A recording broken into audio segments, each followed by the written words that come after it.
karapatan sigawan ako, Linda. Dahil ako pa rin ang haligi ng bahay na ito. Kaya ako pa rin ang magsusunod kung ano ang gagawin mo at ang gagawin ng lahat ng tao sa bahay na ito. Wala kang karapatan diktahan ako sa kung anuman ang ginagawa ko. Ikaw nga ang tinuturing na haligi ng tahanan, pero kahit kailan hindi mo ginawa ang trabaho mo. Trabaho ang maging modelo ng pamilyang ito. Yung pangangabit mo, tingin mo ba pag nalaman ng mga anak mo, kakawihan ka nila o pagsasabihan? Maaaring hindi. Mga lalaki ang mga anak mo, Lando. Maaaring gayahin ka nila. O kung hindi man, isipin mo lang na baka maranasan ng anak mo siyan ang pinagagawa mo sa mga babae. Gusto mo bang maranasan yun ng mga anak mo? Ha? Hindi nila iyan maranasan at malalaman kung manahimik ka lang, Linda, at hindi magsasalita at sa kahinaan mo ang boses mo, baka makarinig ang mga anak natin. Nakakahiya rin sa mga kapitbahay. Nahihiya kang marinig ng mga kapitbahay na nagsisigawan tayo, Lando, pero hindi ka nahihiya na nakakabit ka habang kasal tayo? Ibang klase! Ano bang problema mo, Linda? Wala kang pake kung nagsusugal at nakakabit ako. Tandaan mong ikinasalang tayo dahil sa utang ng mga magulang ko sa magulang mo. Ano ibig sabihin mo, Lando? Alam mo na bago tayo kinasal, tinanong kita kung nabagpasalubong magpakasal. Sinagot mo ako ng hindi dahil mahal mo na ako. Tapos isusumbat mo sa akin yan? Pwes, hindi na kita mahal, Linda. Wala akong natitirang pagmahal sa'yo, Linda. Tinitiis ka lang kita dahil may mga anak tayo. Tinitiis mo na lang pala ako? Kung ganun maghiwalay na tayo, itutuloy ko na ang pag-upload ko para sa mga anak ko.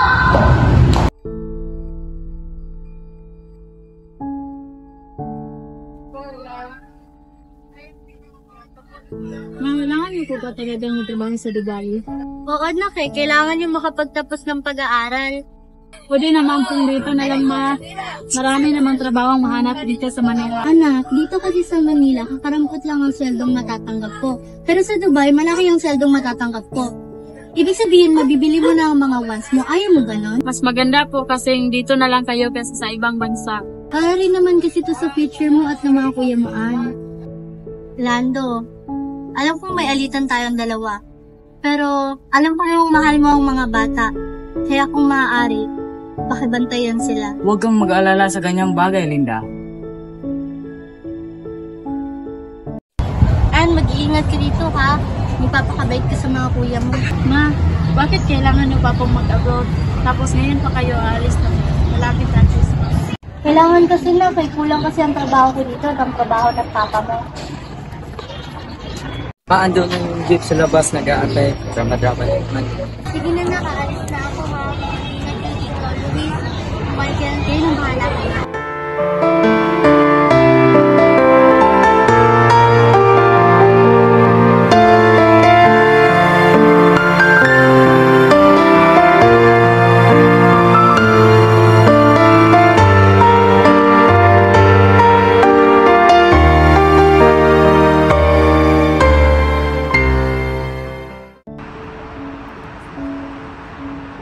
Hindi po ba kayo buhay kayo ng mas mo? Hindi mo na kailangan ko pa kasing tapusin ang kontrata ko. Di din kasi ako pinayagan ng amo ko. Pero huwag kayong mag-alala. Magpapadala naman ako ng regalo sa inyo ngayong Pasko. Roma! Sige na, Nak. Tawag na ako ng amo ko. Bye. Ayun, Angel.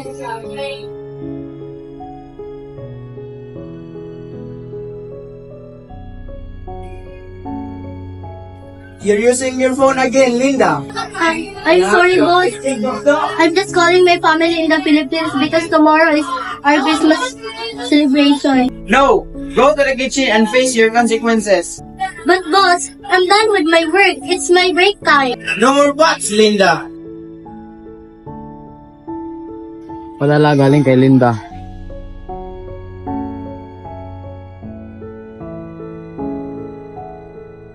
Ito sa'yo. Oh. Ito naman sa'yo.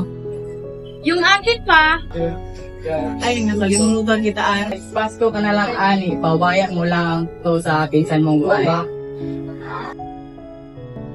Matanggap ko na ba ang pinadala kong regalo sa inyo? Ano, maganda ba ang binigay ko sa'yo? oo po ma, maganda naman. Mabuti naman at nagustuhan mo. O siya, sige na. Oras na ng trabaho ko. Ingat! Ingat!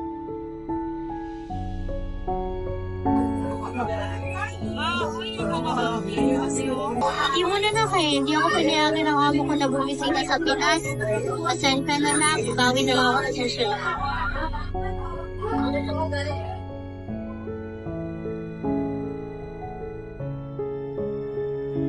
Pa, umuwi na ba si mama? Hindi. Di ba siya nagsabi na uuwi siya? Hanggang ngayon pa rin baan, umaasa kang uuwi ang mama mo? Baka nga may ibang pamilya na iyon ngayon. Pa, huwag ka naman po kayong ganyan kay mama. Excuse me, boss. What is it, Linda? Boss, can I visit in the Philippines this upcoming Christmas? No, Linda. But boss, No buts, Linda.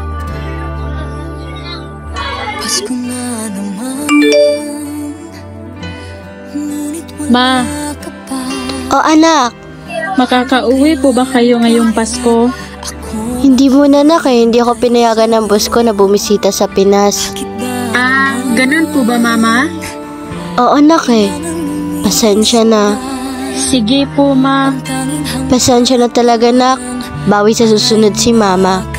Okay lang po ma. Ingat po kayo diyan. Advance Merry Christmas po.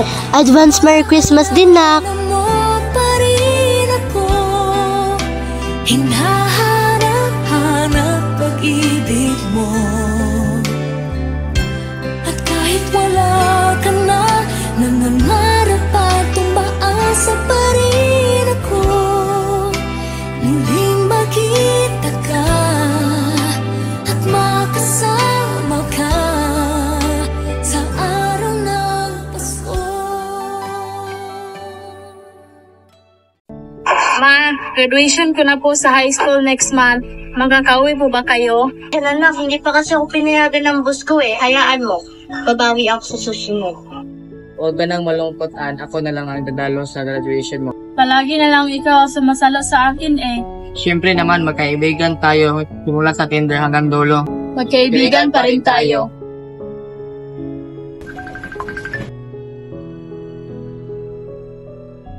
Anak, natanggap niyo na ba ang padala ko? Padala? Anong padala pa? Anak, ngayon lang. Alam niyo na papa mo, baka nakikilala yung Marites yun. Kinukuha pa yung pera na. Bakahan niyo na lang.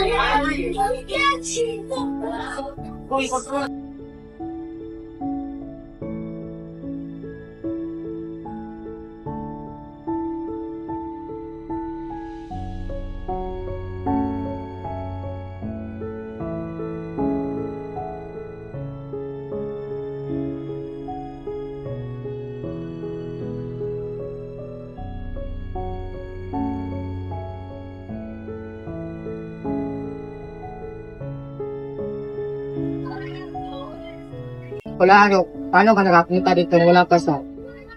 Tumakas ka, no? Sabi ko naman sa'yo, Ad, umayas ka lang sa bahay ninyo. Total, hindi ka pinapakalaga ng papa mo dyan. Hindi naman sa ganun, James. Inuuna lang talaga siguro sila ni Papa kasi mas kailangan sila ng aruga ng ama. Bakit, An? Ikaw ba, hindi mo rin ba kailangan ng aruga kung tutuusin? Ikaw dapat ang bibigyan ng pansin ni Tito kasi ikaw yung babae na pamilya nyo. Ikaw dapat ang pinapahalagaan din. Hindi naman kasi porket ako ang babae, James, ako dapat ang papahalagahan. Hoy, learn to disagree the gender role, oy. Talaga ba, Ann? Naalala mo ba nung time na may nanliligaw sa'yo tapos sinabihan mo, papa mo na kontakin mo sa bahay para umakyat ng ligaw? Pa, pwede ko po ba kayong makausap? Kasi po, Papa, may manliligaw na po kasi ako. Gusto niya po kasi umakyat ng ligaw dito sa bahay. Magtatanong po kasi sana ako kung pwede po ba. Sige, papuntahin mo dito, mamaya nga to. Talaga po, Papa? Salamat po. Pero anong ginawa ng papang mo? Tinuntok niyang biglaan. Hindi na po, pintahan lang naman siguro ako ni Papa James. Na naprotektahan pero nang yung kuya mo na nagpaalam sa pupuntahin sa bahay niyo, yung namunti siya, tuwang-tuwa na yung papa mo. Kahit minor de edad pa yung kuya mo, at hindi lang yun ha, binigyan pa ng bahay yung kuya mo. Magkaiba kasi kami ni Kuya James. Lalaki si Kuya tapos babae ako. Pero ikaw din yung magsabi na learn to disagree your role. Ramdam ko nga rin na pipilitan ng si Tita Linda na pakisamahan ang papa mo para sa inyo, tapos hindi mo rin na papansin na palagi na lang ikaw yung walang regalo kasi pinamigay ng papa mo. Tapos may mga araw pa na binugbog ka sa papa mo.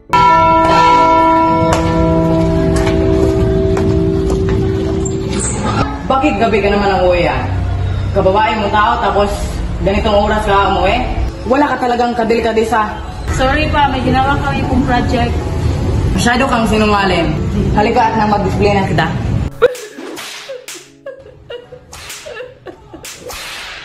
Sorry po, may ginawa ko talaga kami ito, Papa. Sobrang bata ka!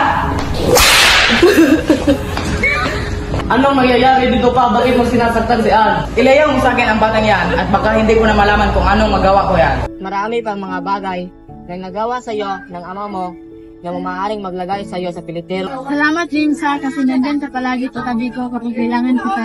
Siyempre, kaibigan kita, best friend kita eh. Tara, lipat tayo dun, ha.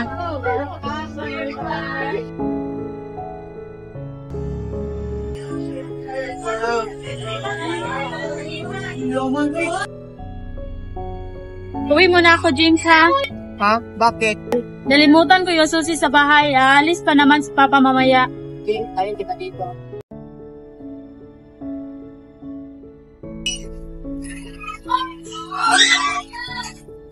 So ito pala ang kwarto niyong mag-asawa. Oo. Alam mo, Lando, mabubuhay ka naman ng tayong dalawa at wala ang asawa mo. Why not leave her and live with me? Alam mong may mga anak ako, Carla. Anong silbi ng pagiging matino mong ama, Lando, kung alam ng mga anak mo na niluloko mo ang mama nila? Lower your tone, Carla. Oh, come on, Lando. Tayo lang naman ang nandito.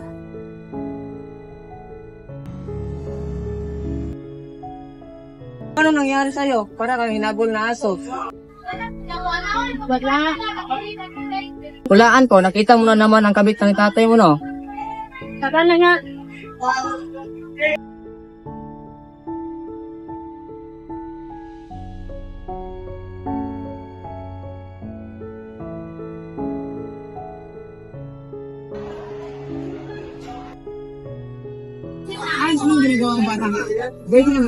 Hindi po, Papa. Kaibigan ko lang po siya, Papa. Anong kaibigan? Kaiba nga ang tingin niyang tao niya sa'yo? Kung tayo na masisisi ng lalaki.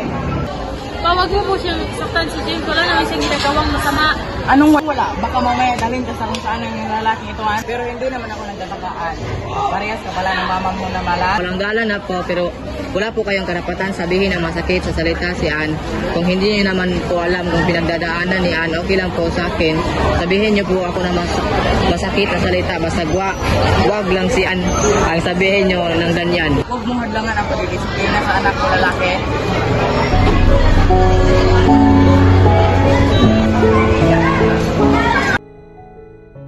Malapit na naman ang Pasko. Palagi na lang may nangyari masama kada Pasko. Wala na bang bago?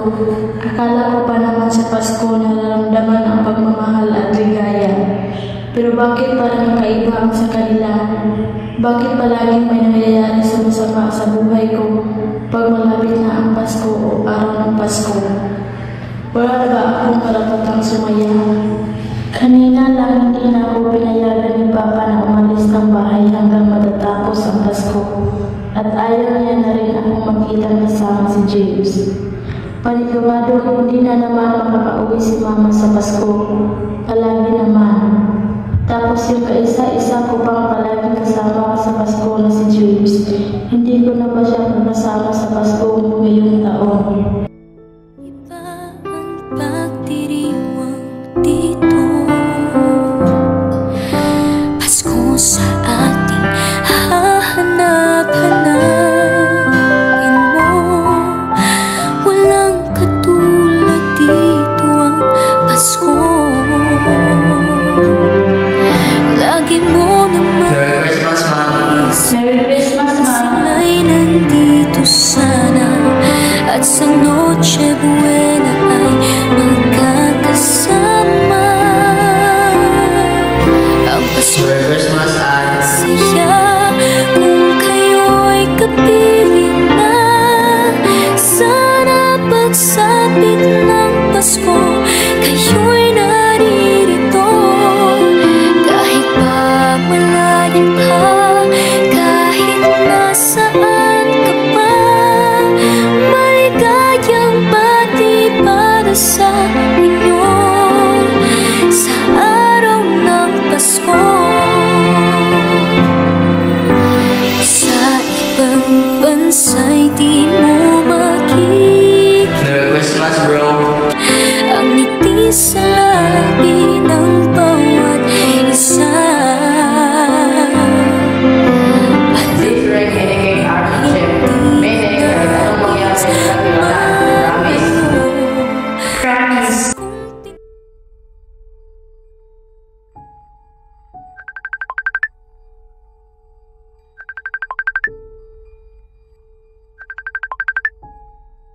Ito po ba si Mrs. Linda? Oo, ako na. Sino ito? Ako po si Natasha, kapitbahay yung dito sa Pilipinas. Oo, okay. O bakit? Bakit pinapatawag Natasha? Kasi po nakita ko mga asawa niya na may kasamang ibang babae at sinasaktan si Anne. Ano? Opo, pero hindi ko po sigurado kung malaki niya ang babae kasama niya. Maganda kung umuwi kayo sa Pilipinas ako matiguro. Sige, susubukan ko tumama sa amo ko.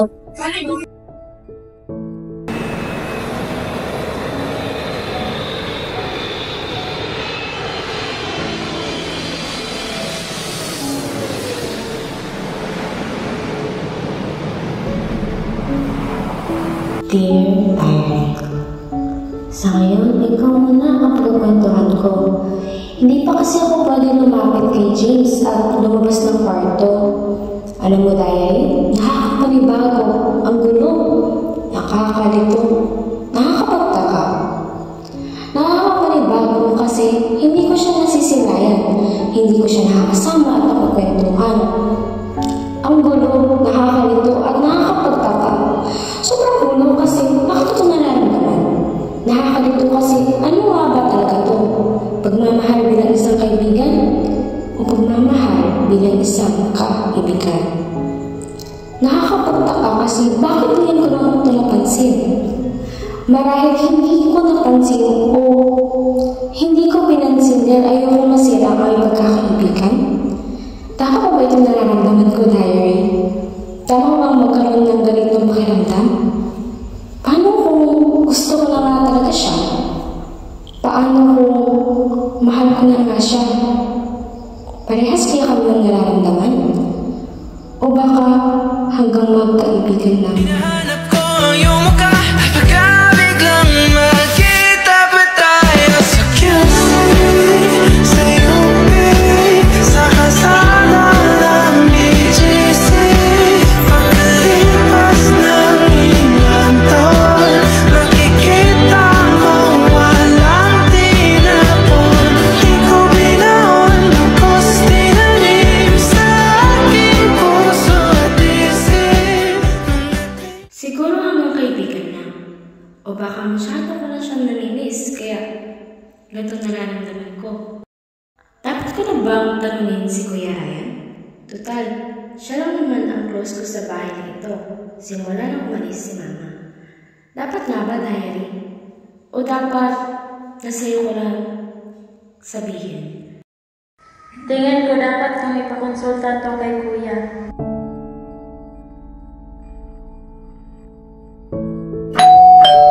Tol, pwede mo pabuksan mo na yung pintuan? Kuya, pwede ba tayo mag-usap? Sige, pwede mo magdadaan sa sana.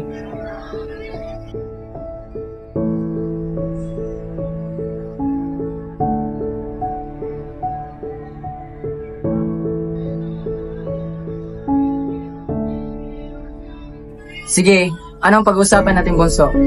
Kuya, paano kung may kaibigan ka na babae, kuya, tapos ilang days kayo nagkahiwalay, tapos nakaramdam ka na ng pagsabi sa kanya, tapos parang may napapansin ka na hindi mo masabi, na parang kulang ka kapag wala siya, kuya. Tapos parang alam mo na kung ano ang nararamdaman mo, pero confused ka pa rin. Ano sa tingin mo nga meron, kuya? Tingin mo kaibigan lang ba ang ganoong naramdaman? I think sa ganyang state, Bonso, in denial lang ako. Dinideny ko lang na wala akong gusto sa kanya dahil ayoko masira ang pagkakaibigan naming dalawa.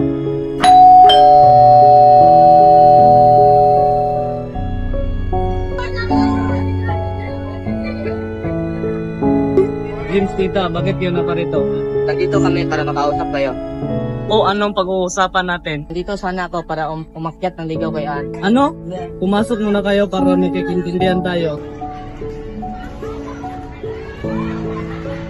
Bakit Ann? Anong meron? Meron ka bang hindi sinasabi sa akin? Kasi kuya, I think may gusto lang ko kay James.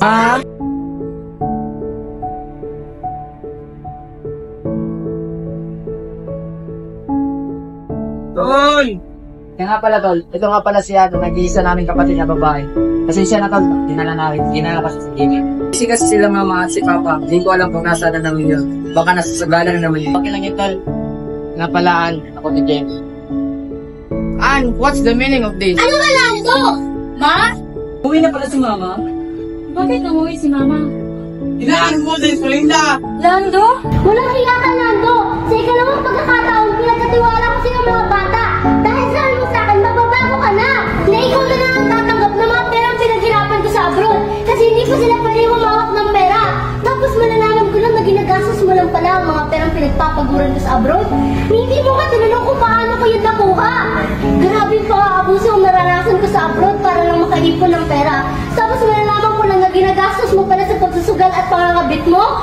Ha? Napakawalang kwenta mong tao. Tapos malaman ko lang pala, inaabuso mo na pala si Ann dito. Wala kang puso. Wala ka na bang kahihiyan? Mahiya ka naman sa pangalan mo at sa pangalan natin. Lando? Anong ibig sabihin ito? Anong kababalaghan ko? Kaya mo pala kami iniwan. Nagkanak ka na hindi mo lang alam. Kasi di mo na kami binalikan. Lando, may anak ka. 20 years ka namin hinanap ni James. Hinanap-hanap ka namin na parang nawawalang mahalagang gamit. Tapos sa muling pagkikita natin, malalaman ko lang na tinabit mo lang pala ako. Siya ama ko, Ma. Ibig sabihin, kapatid ko si Ann. Nakita mo na, Lando? Ilang pamilya na ba ang nasira mo, Lando? Ilang mga puso na ba ang pinaiyak mo? Tama na, Lando. Just sign the divorce paper. Itigil na natin ang relasyong meron tayo. Napaka-toxic. Hindi ko na maintindihan. Sobrang gulo. Magulong-magulo, Lando. Tama na, please. Maawa ka sa amin. Magkita na lang tayo sa abogado ko bukas.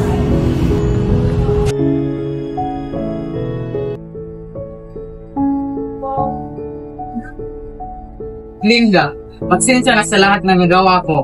Alam kong hindi mo ako mapatawad agad. Kaya naisipan ko na sumuko sa mga pulis. At umaming nagbenta ako ng mga droga at sumasali sa mga kasugalan. Patawarin mo ako, Linda. Sana'y maging masaya ang lumalag na kayo. Mahalin mo sila at alagaan. Narito ang natitirang perang naipon ko, Linda. Sa mga na paraan, Linda. Gamitin niya ito para sa panibagong kinabukasan.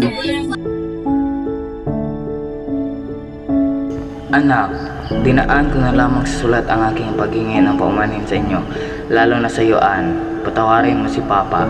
Hindi ko sinasadya na dala lang ako ng aking emosyon at galit. Patawarin mo si Papa na. Patawarin niyo ko, Michael, Ryan. Patawad mga anak.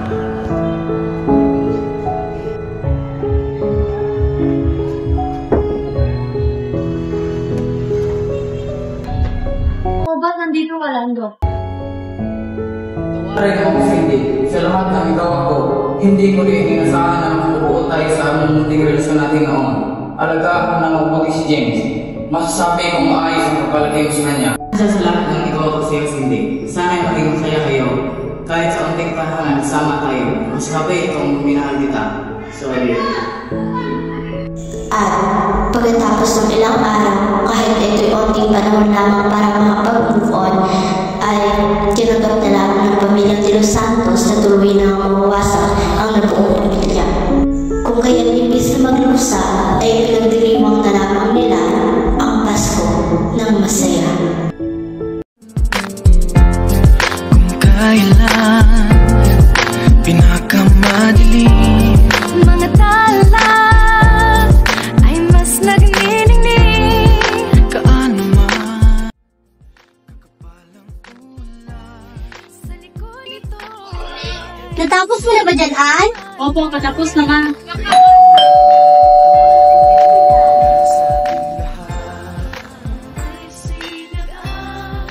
O, pasok ka, pasok, pasok. sa init ng mga yakap. Ann, maupo ka na. Ang lahat ng suga.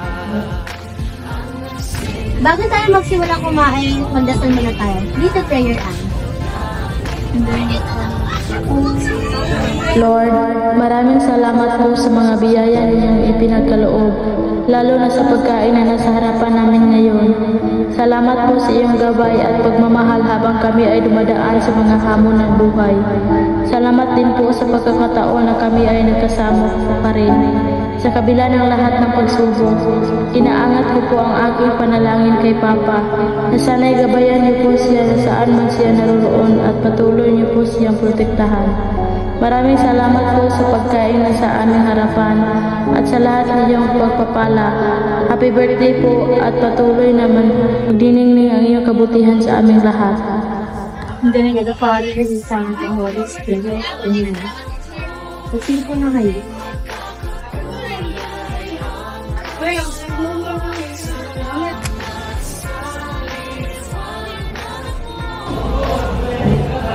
Merry Merry Christmas! Christmas!